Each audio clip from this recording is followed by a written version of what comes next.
No, this is the fourth single as Gangstar, but this is the first single for me because this is when I joined the group. The previous Gangstar members was Damo D-Ski, DJ Wanna Be Down, and Guru. And then prior to that was Big Suge, Suave D, which was Suge's brother as the DJ, and Guru. So it's been through three different stages. And then also there was Shab and Smitty, who Shab is from East New York, Brooklyn. We moved to Boston, and they started Gangstar Posse, which turned into Posse in Effect. So you gotta, and then so you gotta know the change. But this is my first 12-inch single, and this is really the remix. The original version, the album version doesn't sound like this. The album version was me, Guru, and Slow Mo Sonnenfeld on the drum machine. I wasn't really good at production yet. I knew how to make beats, but on the SP12, which is what we used, but we all were laying stuff together. So we would say if it was me, this is Slow Mo, and Guru, we're like, pop, he'll join in, in slow mo, so we're all making it together. I did the main root of the beats, but we all were together tapping stuff. That's why the production is a little different than in 1990 when I started to do it all by myself. So, but the remix was because we were shooting a video. They felt like the owner, Stu Fine, thought that it was a little slow and needed more of a pickup. So we just remixed it a little bit, put some more extra horns in it. Yeah, and I raised the drums louder than the original, and put some shakers on it, which the original didn't have, and sped it up a little bit. And here we are, my first baby. Well, I impress upon you the fact that I use my Well, no, we did the album first. Well, no, we did the single, then we did the album. But the album version came out first. I remember Marley Marl was the first one to play it, and I was all happy, like, Marley Marl play it. I remember Stu called and said, Marley's going to play it, going to start the show with it. And I have that actual show on cassette tape. Yeah, so, you know what I'm saying? I was just happy as hell. Maybe you were playing it, yeah. Yeah, he was DJing for during On and Control, yeah, so it was you. Yeah, look at that. You played my record first on Marley Marl. Yes. I was like, this is funky. Guru used to go through all the demos that came through the label because it was a husband and wife label. They used to work out of their house, out of their apartment actually. And then when I was shopping my demo, I was with a crew called ICP. It was me, Top Ski, Sugar Pop, and Styly T. And we had a dancer named HL Rock, who's still my homie to this day. And we made a demo. But Sugar Pop and Styly T were our college friends, and they couldn't make it to New York. So Top was the most important part of my getting a record deal. But he gave up, waiting and being patient to get a deal because the label didn't really like his voice or his rhyme style. I kept pushing for him. They asked me to help out and work and be with Gangstar, and I turned it down and said no. They even put us in the studio from Wild Pitch and put us in a studio to see if we could make a better demo of the one that we made, and they still didn't want to enter Top. So I still refused to be in Gangstar. And then maybe give or take a couple months, Top got frustrated with how long it was taking, and he enlisted in the Navy. And we were actually living at Gordon's parents' house, so living in his basement. And all three of us, me, Top, and HL. And that's where I did my demos on the 4-track.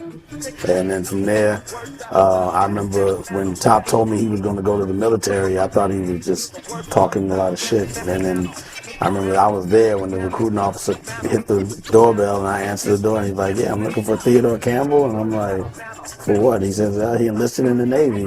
He's leaving today. And I'm like, yo, Top, you going to the Navy? Yeah, he goes, already had his bags packed. And he's like, yeah, I'm out of here. I'm like, what am I going to do? I'm by myself now, and he's like, yo, I don't know. I can't do this rap shit. It's taking too long. I was like, how long are you going to be enlisted for? He said 4 years. I'm not going to wait 4 years. So Hey yo, I'm available if you need me, and that's how I joined Gangsta. And Guru also found Lord Finesse's demo tape, and those were the two demo tapes he liked, mine and Lord Finesse, and that we both signed around the same time. Yeah, that's great. Yeah. At that time, as a producer, I didn't have a contract yet. We did the song, and I did it without a contract.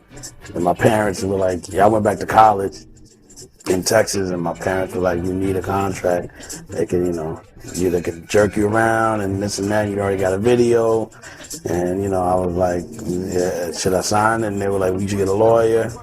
And I remember I got a lawyer in Texas, and he said, this contract is bullshit. He said, if you sign this, you're signing your life away. But I was so excited to make a record, I said, and we all and signed my life away.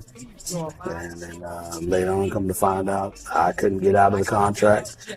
And I, lost my temper and got a little violent. Me and Malachi the Nutcracker from Group Home and went up to the Wild Pitch offices and tore the place up, and I got sued, and I found me a lawyer who I'm still with to this day. He said, this is a tight contract, but let me try to find a loophole.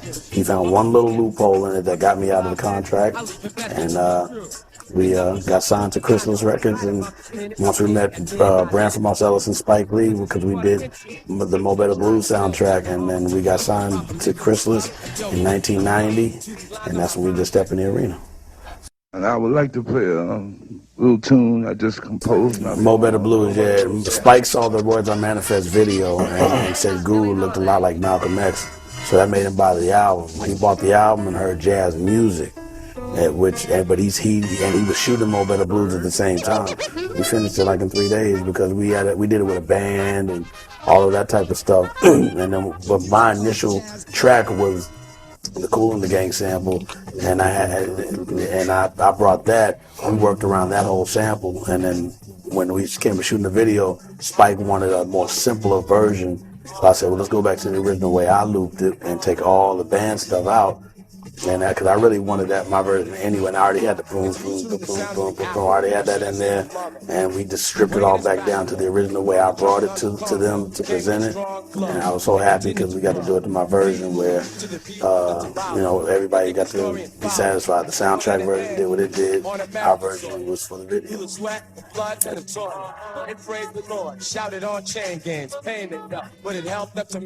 I mean, it's what got us into the major label world. That was a new thing. Independent labels were the running hip hop. It was the dominant thing. Majors were just starting to take a little chance on signing more hip hop. The Warner Brothers were one of the first when they did the deal with Cold Chillin' Records with Marley and everybody.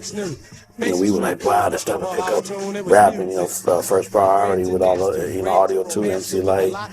They were going to Atlantic, and we were like, wow, I hope one day we get a deal, and we got the Christmas. From there we got the deal, but then we turned in Just to Get a Rep as our first single. And they were like, this don't sound like jazz music. Jazz thing. And we're like, I know that. This is what we are. And they were like, well, we signed y'all for jazz thing. We wanted more of that. So they thought we were going to be doing some skippity bebop. Check out the trumpet player on every record. Like Us Three and Diggable Plan and stuff like that. They thought that's what we were going to do. And we were like, nah, we do street music. So it was a little pushing and pulling, but after that, we released Just to Get a Rep. It did well for us. So from there, they just left us alone. We always got to pick our singles. We always picked our directors. We were always in charge. Oh, yeah. We believed in what we were doing. So we were confident about the music. That's still, I'm like that now. I'm confident about the music. That's never the problem. It's just the promotion and the machine, that blows it up. It only stays the records. I'm a DJ. I know when the record's right. Oh man, I was glad when that came out on vinyl. God, man, hold it now. Yeah, I remember. Oh man, the first time I heard that record, They would bring the instrumental in and blend. It's like, what the hell? But it had your bounce. I was like, I know that's Pete, but it didn't sound like nothing you'd ever done. Yep. This actually was my debut as a producer, like to kind of step my foot down to you know what I mean. And I was with Eddie F. He had a production team at the time. And, a couple of us from the hood were producing together before we even formed the company. And then, we formed the company and everybody got to do. First we were doing remixes together. Then I started, getting separate work. You know what I mean?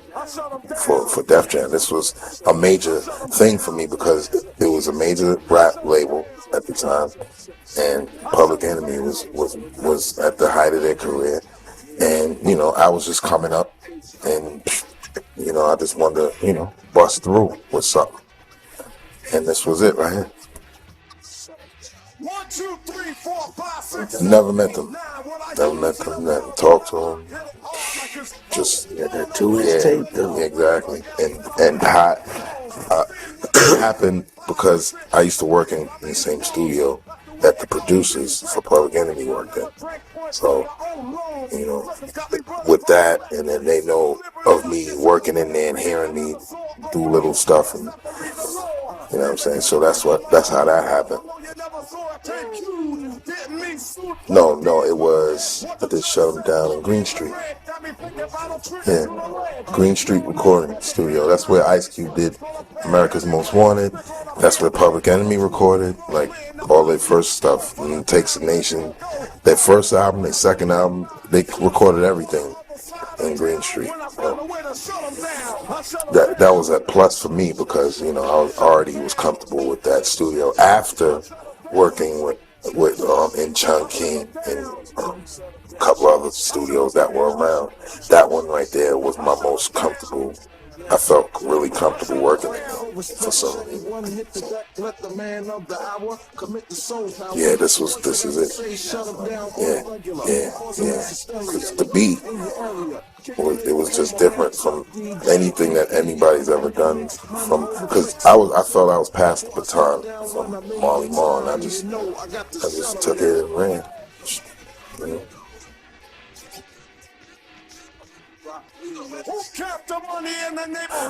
Just playing around in the basement,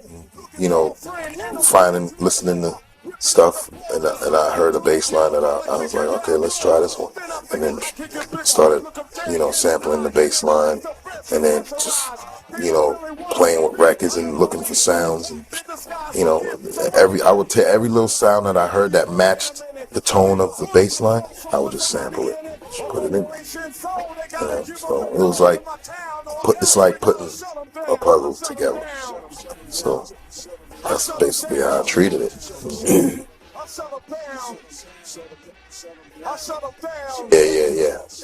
Yeah. After I started producing on my own, after our first meetings we had with major labels trying to get a deal, doing an EP, we put out an EP called All Sold Out. But actually, we got signed off our basement demos, you know what I'm saying? And, from there, we just enhanced certain music in the studio because we had a little budget to where we could, just do what we wanted to do to make the music better. So, oh, man.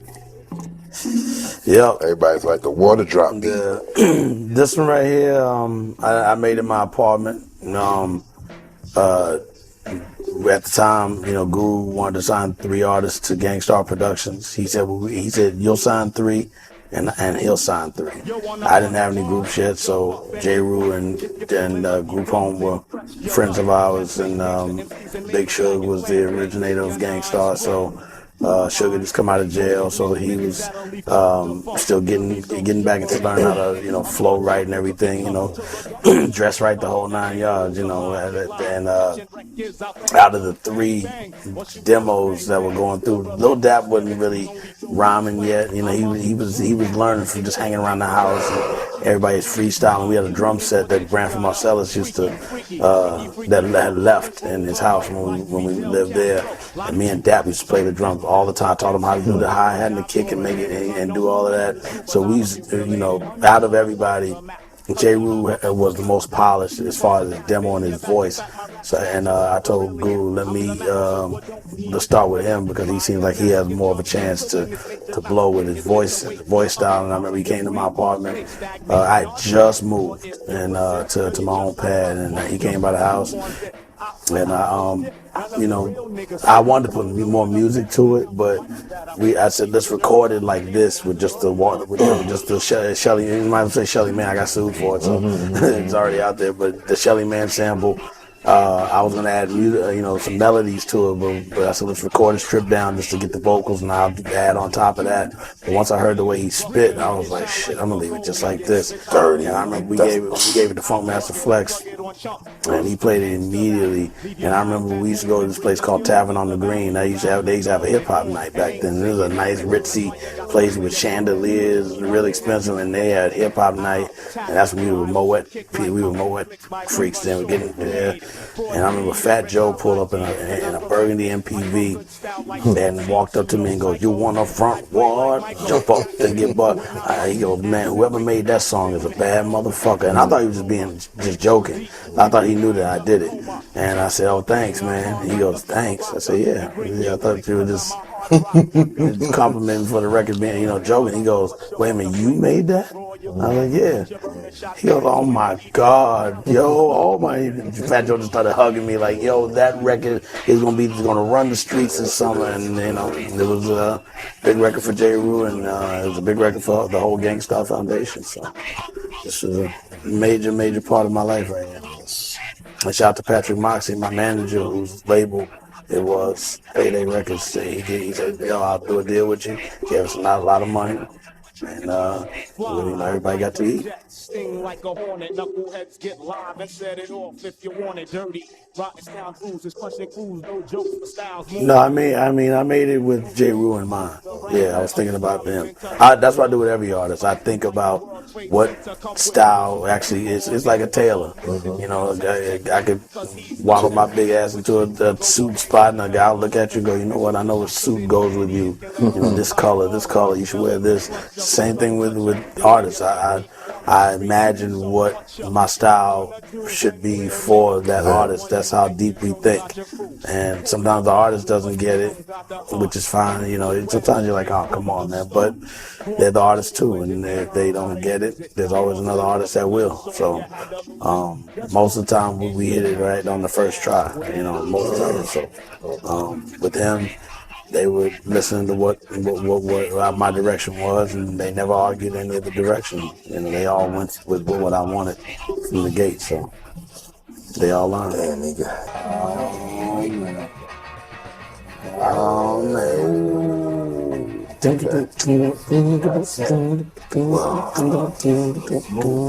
Well, this song, of course, came out of being depressed at my man that died. And to this day, I don't even know how I found it and did it. I know how I found the record. Boss Professor put me onto the record. But when I listened to the record, I heard the beginning, guitars, and I was like, "Oh, okay, Black Sheep used this." You know what I'm saying? But then I listened to the whole thing. Then I started hearing melodic stuff going on in my head. Like I was listening to the bass line. And I was like, okay. I was listening to the hummings and singing and the harmonies in the background. And then that horn, the horns, I was hearing chops of the horn until that one loop came. And that wasn't even the first choice. I was fucking with other parts of the record. And then I said, let me go back to that horn. And I put that in. And then I was letting people hear it. And they was like, yo. And all right, let's try it. And then, we in there. And I had Busta. Cry and dance. Busta Rhymes, Charlie Brown was in the session when I was mixing it. And when it touched their emotions, I started seeing them crying. That's when I knew this is gonna be some shit. You know what I mean? Because like we were boo-hooing. while we were listening to it. Yeah, the final mix of it. Yeah. Even the interlude before. Yeah. That was just because I was a favorite record of mine. I used to play that 45 as a kid. My pops used to play it a lot. And then I remembered it from when I was a kid.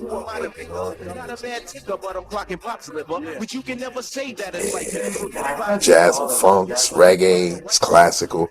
He was into everything, and he was hard body with it. The records and the music being heard, being played constantly in my household, just molding and shaping. He knew what he was doing. He was trying to teach me about music. Telling me how to raise my boy unless he's taking over. I said, Pop, maybe when you're older. We laughed all night. It got a great buzz when we put the EP out, because everybody was like, "Yo, who's these cats? The music sounds different. It's that new sound." And then we followed up with the full-length album, which was Mac and the Soul Brother, and then the main ingredient. We parted ways. Then we would just do stuff sporadically. He's on Soul Survivor 1, Soul Survivor 2, and so forth. Beach Instrumentals, he did a song. So, yeah.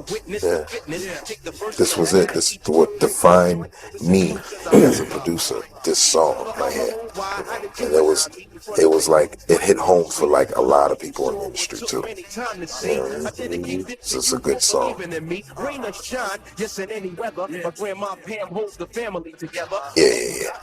Go on tour, everything there, promotional tour, the big tour.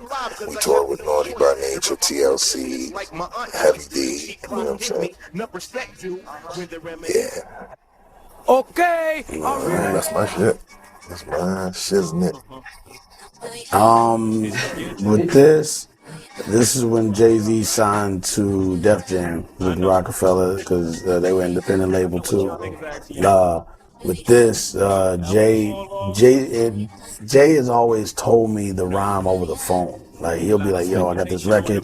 I want it to be called 1,000,001 Questions," and he'll do the rhyme over the phone, and he'll be like, "And I want it to attach to another song." And he's even on the phone going, "Motherfuckers can't rhyme no more. About crime no more." Like, on the phone, and I'm like, "Okay, I got it." And then I went there, and he was wrapping up his last two songs, which was mine and the one he was doing with Too Short. So they were in the D room, I guess messing around in there. And I was in here putting together 1,000,001 Questions. The day he told me the rhyme over the phone, I just heard the Aaliyah, just 1,000,001 and 1,000,000, because I love that song. And that's when I got introduced to Timbaland, and I thought his production was just different and dope. And I really liked the video, the way she was dancing in it and doing all the little moves. So that just as a DJ, little things pop in our head, and that's just came in my head from the gate. So I always intended on doing that. So when Jay walked in and heard the 1,000,000 already in there, it just totally worked, you know what I'm saying? And I'm down. Jay is very fast. Boom, knocked it out. Went back in the room with Too Short.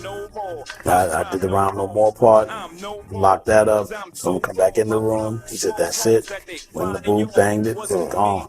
Went to mastering the next day, and we got it mastered. And he said this was gonna be the intro. He told me it was gonna be the intro to my album, all that stuff. Jay is very calculated on how his album's gonna go. Second album, first album Def Jam, second album, which that one was considered a flop in Def Jam's eyes, but he had some good songs in there. Rap Game, Crack Game, In My Lifetime? Yeah, In My Lifetime, we have Volume 1. The first one. He has some joints on there. There it is. Yeah, Reasonable Doubt. No, Reasonable Doubt was we were all together then at D&D every day. It was me, Ski was there, Irv Gotti was there, Sean C and LV was there, Nobody was there. We were all there every day. You know what I'm saying? I was there when Biggie did Brooklyn's Finest, because the rooms were booked, and I let them borrow my room for that day and let them squeeze in. Clark Kent was there. He did the beat. Yeah, so Reasonable Doubt was like a family out. Right? We were all there every day just knocking it out. I remember Jay was upset because they couldn't get Mary J. Blige to be in the video, because at that time Jay-Z wasn't popular enough to get Mary J. Mary J. was already big on a major label, and they couldn't get her in the video, so. And then Jay and them were known for paying you extra cash to try to get you on there, but Universal was like, no. MTA, you were the same thing. They were like, nope, now he can get whoever he wants. You know what I'm saying? He can get the president in the video.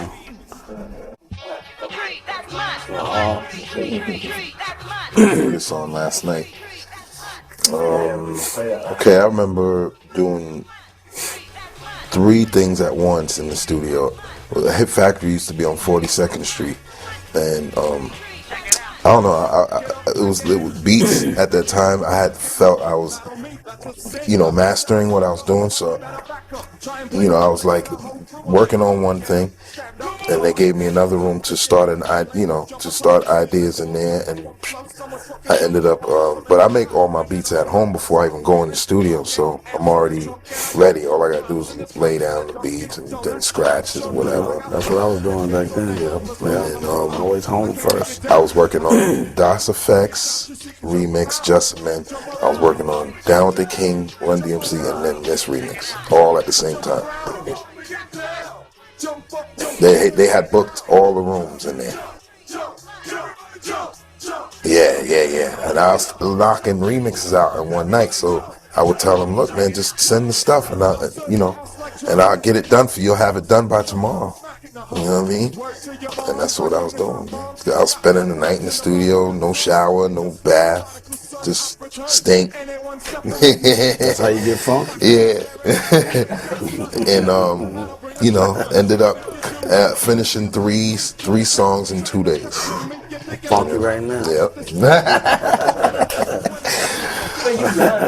Yeah, I was young. I didn't care. I was just happy to be in that position. So once the shut them down hit, and then I started getting calls like crazy. Listen to the sound that pounds.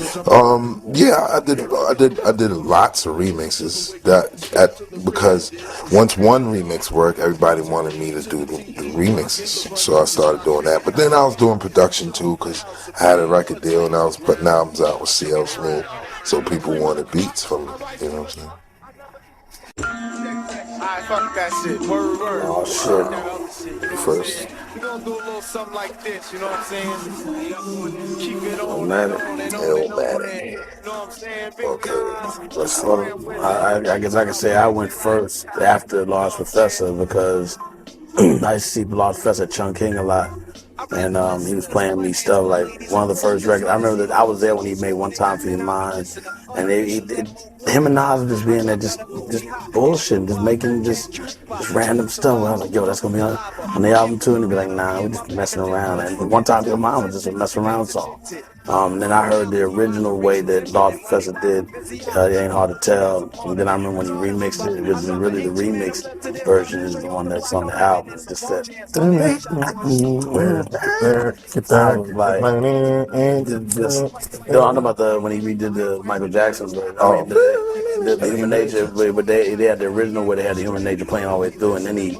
The remix, Then he did the remix, the Nas is the King of Disco, and because I remember they were talking about how Biz Markie said I'm highly recognized as the King of Disco, and it sounded like he's saying Nas, and they did that version too, but from there, I got with Nas. I remember he came to the studio and we did Represent first. That was the first one we recorded, but the version I did didn't make the album. It was a bass line version, like an upright bass.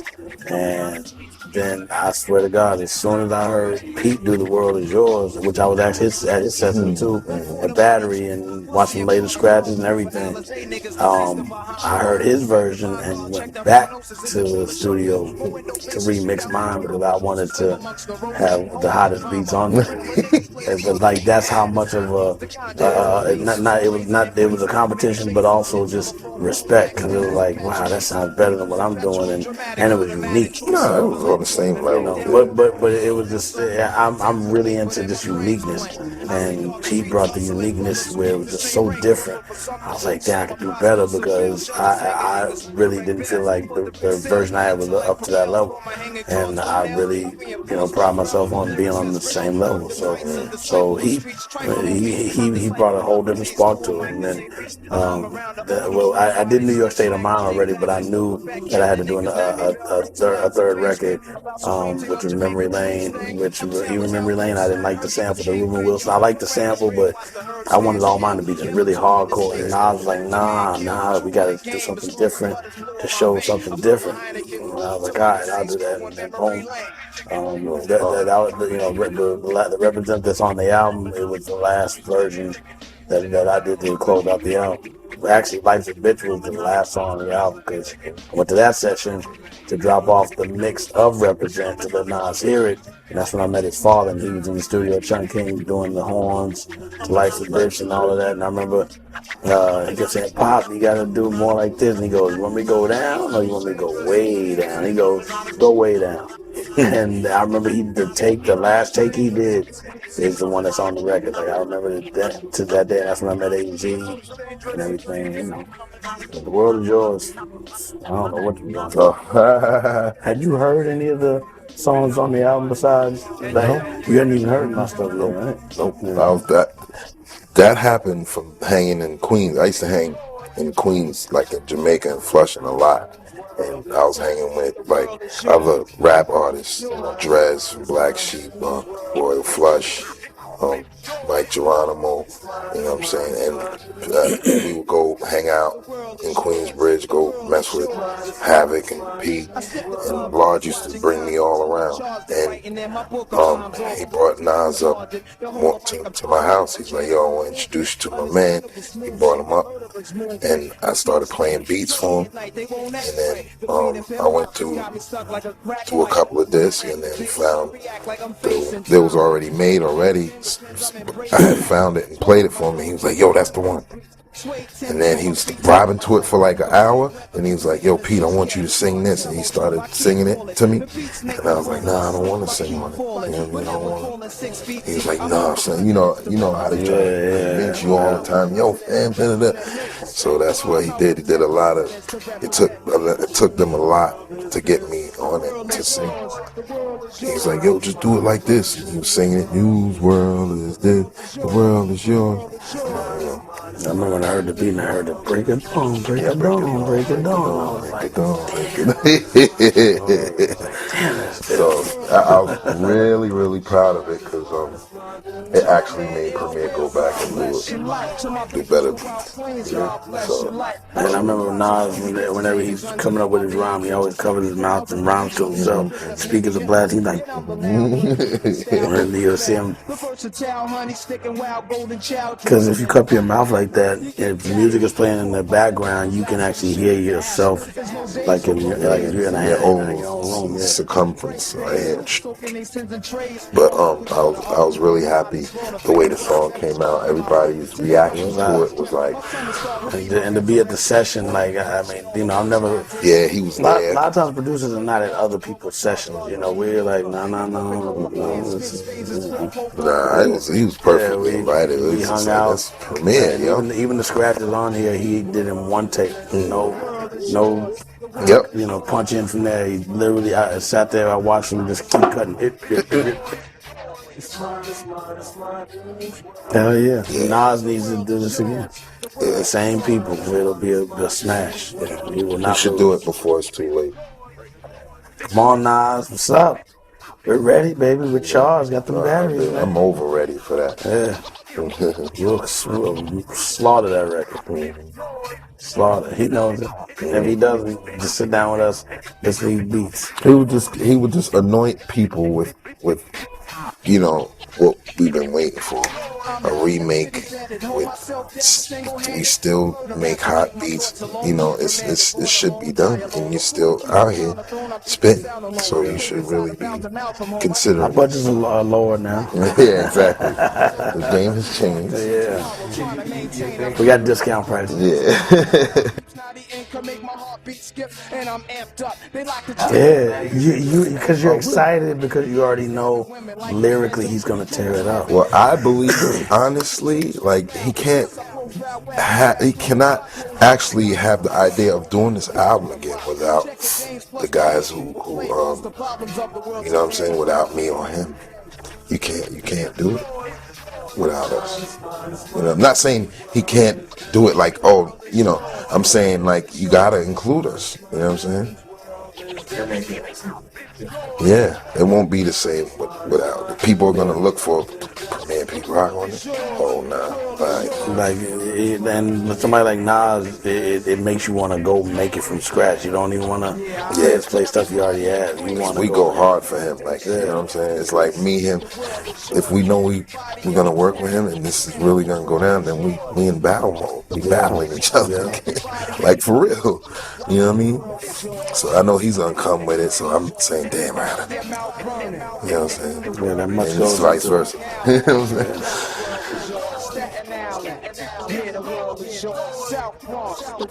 Yeah. I think he's gonna. Yeah, we're waiting for it. Yeah, I think he's gonna do it. All right. Oh boy, I don't even want to talk about that. Well, remember when you had spoke about sharing ideas?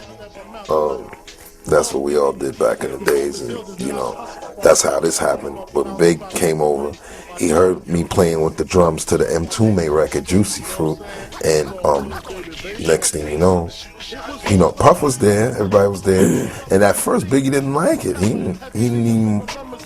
But Puffy was like, yo, pulled him to the corner. Was like, yo, I'm telling you, blah blah blah. All this happened in my house. You know what I'm saying? So when I watched the movie and saw that part, I was just like, oh, wow, this is funny. But then again, you know, it was just a part of people hearing the idea and just running with it. You know what I'm saying? You know, it happened. It happens. I had it because he had asked me, yo, is that a CL Smooth joint? And I was like, nah. You know what I'm saying? And then he asked me to make a beat in front of him, like live. He wanted to see me make a beat. So then I did this song called In the Flesh on the Main Ingredient album. And he was blown back, amazed. You know what I'm saying? Because I used the EPMV drums, you customer. Yeah. And just because, you know, that was the record was right on the turntable, so I was like, let me flip these drums. You know what I'm saying? And then, actually, you know, it came out the way it did. He was right there, you know, for the whole thing. You know, great experience, you know, like him being in my hood, coming to, you know, taking him around, you know what I'm saying? And he wasn't even popular yet. I mean, he was popular. He was starting to get popular, but he wasn't big. Like he wasn't. Yeah. That was his first comings right here. So his first album. Just. Yeah. And then the B-side, the album had actually been turned in, we were already ready to go, and he called me, and this is when I was charging, you know, a decent fee of money, you know, and the checks were good. And Big called me and was like, yo, man, I got $5,000. You do this song for me? And I was like, Big, I don't have time. And it wasn't even to be disrespectful. It was just I really didn't have time with the schedule I had. So we were recording another Gangsta album. So during that time, I was like, yo, you know, I would squeeze it in, but I can't. He goes, please, man, I need this. I just need that gutter record. And I was like, man, you know what? And he goes, he said, I don't care if you even impeach the president, just do something. And I said, you know what? I'm gonna take those drums and I'm gonna chop them up. And you got to be in the studio right now. And he said, I'm on my way. He came down, and I just remember all I had was just a Biggie Small, Biggie Small. That's all I had. And I just kept hitting that. And I didn't really like the samples. They were just, I call them stabs. Yeah, I just pitched them, put them on different pads. And I just kept going, dun, dun, dun, dun, dun, dun, dun, dun. And I was like, I didn't like it. And Big walked in and said, yo, that's it. He said, but make it, switch it around and make it do all kinds of little things. So, and then I took the patterns, changed it around a little bit. He said, yeah, I like it like that. He probably was there for maybe like 7, 8 hours, not doing nothing but smoking blunts and drinking. And I'm just like, I hope he's gonna do this, man, because I'm ready to go home. And he's like, yo, I got something already. And he did, that's when I noticed he never wrote rhymes down. Because I had never worked with him. All the songs I heard from him do, I was never in the studio. So to see him not come with any paper, no nothing, and just go in the booth and just play it, I was like, okay. And then right when he was leaving, he said, yo, the R. Kelly record, Your Body's Calling, cut that unbelievable on there. And I was like, ooh. Oh, he gave you that? Yeah. And I was like, you should. That might not be in key. I said, but I'll try it. I said, I'll give it to you tomorrow. And the next day I went and got the record. Tried Dig the producer. Let me find out. And it came out dope. You know what I'm saying? It happened to, the chorus, it just happened to match exactly, key-wise, with the proper EQ and everything. And then there it was. And then I remember me and Gordon were driving back to Brooklyn, not even 2 days later. And we're driving, we're going through Center Street, coming to the courthouse to get on the Brooklyn Bridge, and this dude rolls up, and he's got his windows down, and he's blasting it, unbelievable. And everybody knew Big was always giving everybody a copy of his stuff way before it was out. And Puff used to get mad because that's when kind of the leaking of hip hop records was a new thing, the bootlegging and everything. So. That's when Puff started to really protect all the music. And so we even wondering, like, how is this on the, this guy playing it already, and it's only been 2 days. And we roll up to him trying to catch him, and, we can't catch the guy, but I'm just like, I gotta find out, maybe it's one of Biggie's friends or whatever. And then we finally get to a stoplight, and we side by side, hey, yo, where you get that from? And he goes, it's on the radio. We're like on the radio, we turned the radio and Funkmaster Flex is playing it. He had a acetate, so they had just mastered it at Factory and made a dub plate of it, and he was playing the actual dub plate. So that's when I was like, oh man, they pushing it like that. Then all of a sudden, Unbelievable took off in the streets, and then I saw the video to Juicy, and then the 12-inch came out, and this is my first gold single. One of my first big remixes. P-Rock, Soul, one. Jamie Styles.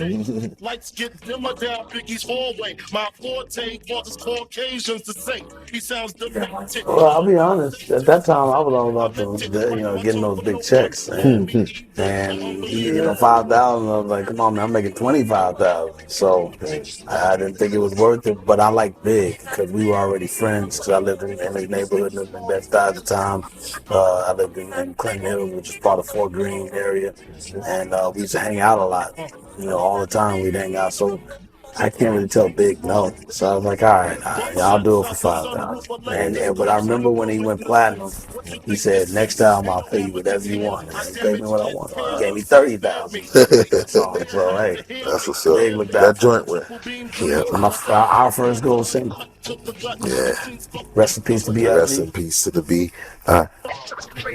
This one, which, the original was dope with Special Ed, Master Ace, and Buckshot. Spike was that was after the Crooklyn movie, and then he did Clockers. And Spike and I already had a good relationship through the Motivated Blues and jazz thing and everything. So he asked me to do this one, and he said, I want Chubb Rock. J.Ru was really hot at the time, so he said, I want, he really would love, he like Jay-Z, he loves Brooklyn artists. So he's like, yo, I want J.Ru and OC and Chubb Rock. Then I remember just doing the beat, and I remember Chubb Rock came down, and Chubb Rock is very funny. Like he's like, G, I'm gonna turn this up, G. He goes, I already got some board, G. And so he wrote it up, made it right down the spot, laid the first verse. 'Cause he had to catch a flight, and he was like, I'll lay it. And then OC didn't come to the next day, and he laid his, and then J.Ru came with OC, and just nailed it. And I felt his piano obliterated mine. The World Is Yours. That on the hip hop beat, hardcore side, I felt he came on. And I honestly didn't think that Spike would get it because it was slower and But we saw the trailer for Clockers first, so we already saw what the footage was like, and I just said it sounded more sad because it showed the little kid laying out and everything, that, you know, like in the movie and stuff. So I was like, it doesn't have to be as, like, the first Crooklyn was so dope and you could dance to it, and, you know, the tempo was ill, but this one I was like, yo, I gotta keep it just like this. And we gave it to Spike, and we didn't hear from him for like 2 days. And he kept calling, is it done? Is it done? Is it done? Is it done? Is it done? Is it ready? Is it ready? And I'm like, yeah, tomorrow. And, you know, then all of a sudden we don't hear from him for a couple of days. And then all of a sudden he called and says, I love it. You know, because he was in editing for the movie, so he was really, really caught up. But he was like, yo, we're doing a video in 3 days. Like, all right. Went over to the projects, shot the video. Everybody came out, it was packed. I mean, it was people everywhere. Come on, yeah, man. I remember all I remember is OC, every time he was doing his part. When he going Brooklyn, traveled long distance to party there. The whole crowd was going Brooklyn, and he was like, you don't know it. Well, you better ask somebody. Everybody on Clockers t-shirts. We all wore Clockers t-shirts, and because he's originally from Brooklyn. Right? Yeah, and then also Master Ace was there because the part when I cut we did it like that, and now we do it like this, you know, at the beginning. So he was there, and then also I'll never forget on Chubb Rock when they were going white ticket and sell all the on the corner of the Bed-Stuy, just die, nigga. They, even after he's still rhyming, everybody's going die, nigga, die, nigga, die, nigga. It's too like get high. It was just funny. Just feel. Yeah, we like back like Emmett's Till. That shit was dope. Emmett's Till. Classic record, man. Shot to Spike. Emmett's Till.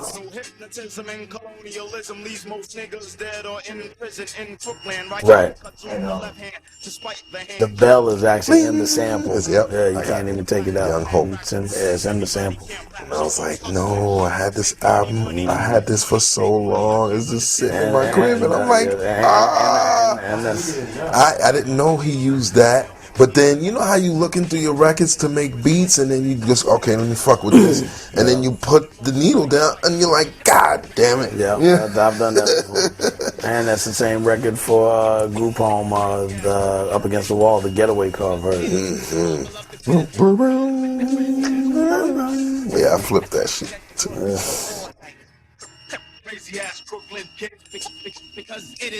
The first one was from the movie Crooklyn. That's Clockers. Yeah.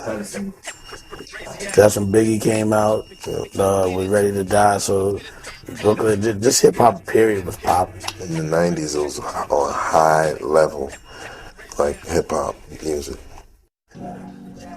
Okay. We got the jazz, we got the jazz. Well, this is basically something that I made. I made the beat. You know, Tip came over. He heard the beat. He liked it. He saw the record sitting there like this, and you know, he was like, "Oh, word!" And then boom. Next thing you know, it's out. That's how it happened. He has another story to it, but I don't remember making a song or wanting to make a song called "The Beat Man." I don't remember that. Me, him, and Large were supposed to get together. He tells a story that me, him, and Large were supposed to get together to do a song called "The Beat Man." On this mixtape, I heard it and I was like, but it didn't really happen that way. But at the same time, I'm glad it did happen because it's a great record. They killed it. You know what I'm saying? You know.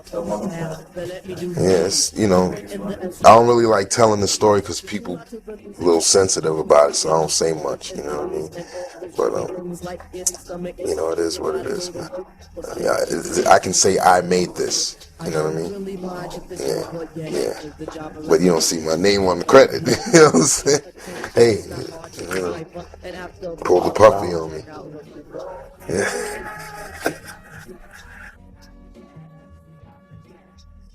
Yeah. I was at my house in the basement, and he used to always come over. We used to, you know, I used to go to Queens, he used to come to Mount Vernon. And he came to Mount Vernon, and I had that beat playing. And, you know, he liked it. And we ended up swapping it. It was supposed to have been a swap for something. But he never swapped nothing back with me.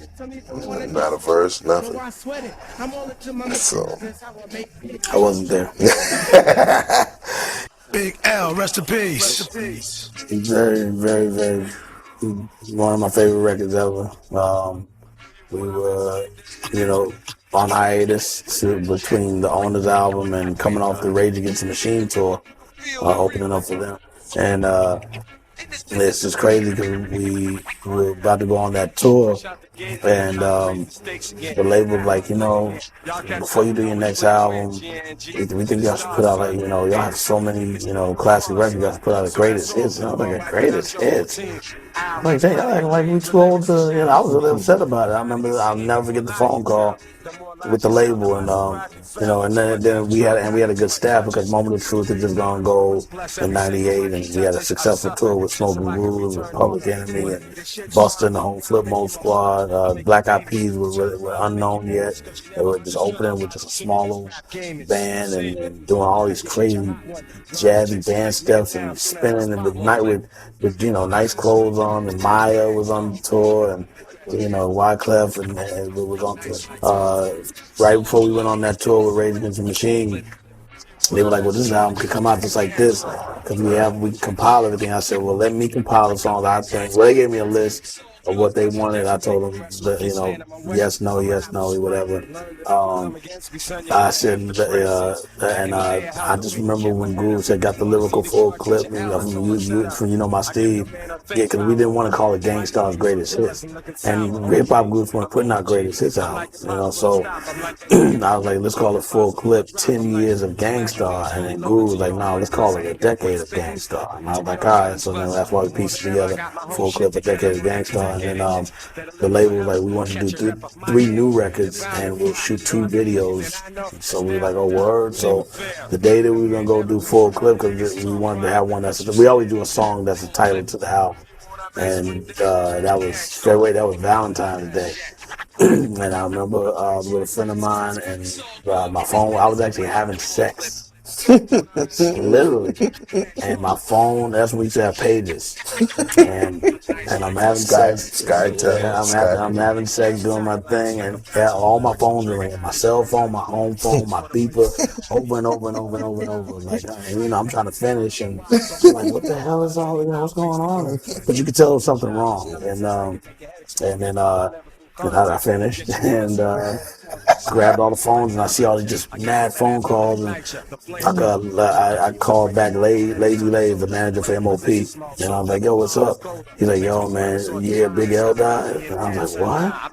He's like, yeah, Big L died. And I was like, nah, let me call Showbiz or Lord Finesse. And I called Lord Finesse, and he was like, his girlfriend answered the phone and was like, oh, he's asleep, Premier. He's in bed. And I was like, okay, cool. I was like, he would have known, you know what I'm saying? And I said, yeah, I heard Big L died, so if he's in bed, I know everything's cool. She said, no, it's true. She said he doesn't want to talk to anybody. He went to bed early. They drove by and saw the body out in Harlem, still covered with his feet. Him and Showbiz. I was like, what? And I was like, devastated. I called Showbiz. He said, yeah, man, we drove by because we were in the area. We heard, where he got killed near where he lived, a couple blocks away from where he lived at. And then they said the body was still out there on the street, covered with a sheet. And I was like, so we had already done the beat to full clip. And I said, you know what? Ben is going to be our first video, and we were going to shoot the video that week. I said, I'm going to put Big L, rest in peace, because nobody was going to have a record coming out that soon. So I was like, we're going to be the first one with a new record out, because I can do it, yeah. And I said, and I did it purposely, because I said, I know DJs are going to cut that up. Yeah, this is very, very important to them. And unfortunately now, I got to do it by Guru as well. It's just strange, So I'd say rest in peace to him, but it is what it is. Yeah, the good thing, too, is that album went gold in 28 days.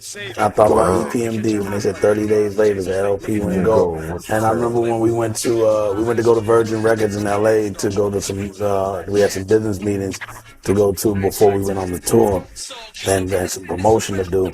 And I never forget, we walked into LA in LA offices, And then the whole staff was in the conference room. They're having a meeting. And we walked in, and everybody just stood up and started going.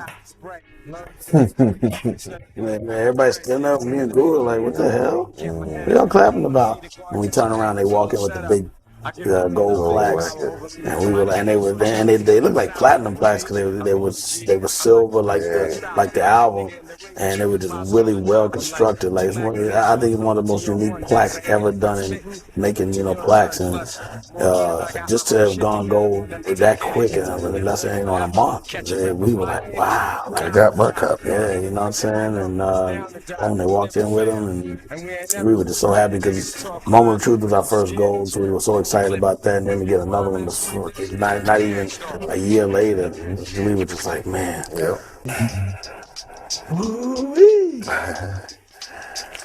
First peak in the basement. You know what I'm saying? Main ingredient was like the step up from Mecca and the Soul Brothers. It was you can hear us getting older, not in a way where we're like, but the music got more mature. You know what I'm saying? And it was like more people kind of flocked to this one because this was like the first real album. The first one was our debut. It was hip hop. You expect the young adrenaline pumping. Now this one is like etched in stone. Like this is it. We here. And this album was basically one of those albums that's like. It was. We made it. I think we finished it in like a month or a month and a half. Or 2 months, 2 or 3 months. That's the Akai. That's how you run your. Yeah, this was all I had. The 950, the Kai, the SP, and the Rhodes. Wow. See the mic stand in the basement. This is where Brand Nubian, all of them came, and they used to be right there. Spinning.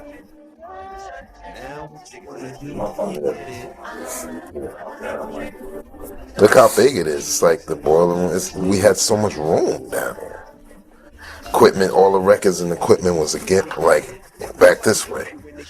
So yeah, this was memorable. I'm sure where Big was standing right there. So I was making the beat.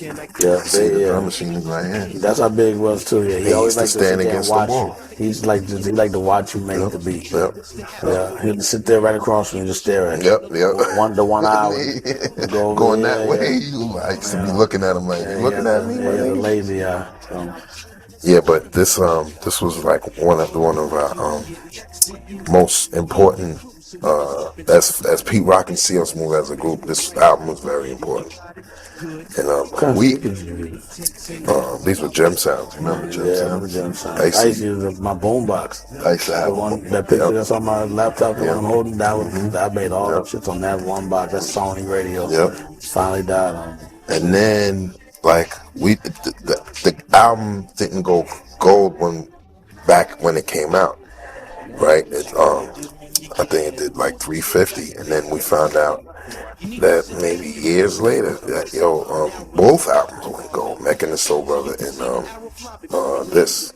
So only thing is I gotta find out how to retrieve it so I can have it in my crib. You know what I mean?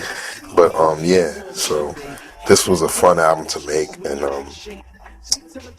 I had a blast doing it, man, because it was like, here we go again after Mecca and the Soul Brother, and I just felt like doing it forever and ever. Yeah, this was it. Those dope shots too. Yeah. The paper and the see how the shit was just thrown around. Yeah, the shit on my place now. Yeah, milk crates. Not now. No, bookshelves now. IKEA has bookshelves they sell that I use them to put records in. And it's perfect fit. Like perfect fit. So same way. I mean, now, I have keyboards and, other rack mount stuff, but I mean, same way. I'm using the same equipment, and I don't have a limited amount of sample time, so the creativity, the less sample time you have, the more you're forced to make something ill out of that little bit of sample time. You have people now that have, almost an hour worth Sometimes they put a whole album on and let it play before it can loop it. When you're just limited to that little bit, it's like, damn, how can I make this ill? And that's where your brain starts to just kick in, like, I'm gonna chop this, I'm gonna do this, I'm gonna do that. And this is how long I've been standing up. Like, these chairs were only chairs. We only sat in the chairs when like 10 beats was made and we wanted to sit back and just listen to them. But I always stand up when I'm DJing, when I'm making beats. And like the chairs are there. It's one chair here, one chair here. But we only sat in them when, you know, I did a good 10, 15 beats. And, you know, I used to go hard because I loved it. You know what I'm saying? So I used to just sit back and like, wow, let me listen to what I did, you know. And then have everybody bugging, all right, everybody come downstairs, listen to beats. And then, yo, use that. Nah, don't use that. Use that. Yo, what's the name should get on this? You know what I'm saying? That's how I used to get the ideas. yeah. Rappers, you know, shit. Oh yeah, no, yeah. Same thing with Gangstar. Every album, Guru always gave me the titles to every song before I made the beats. Yeah.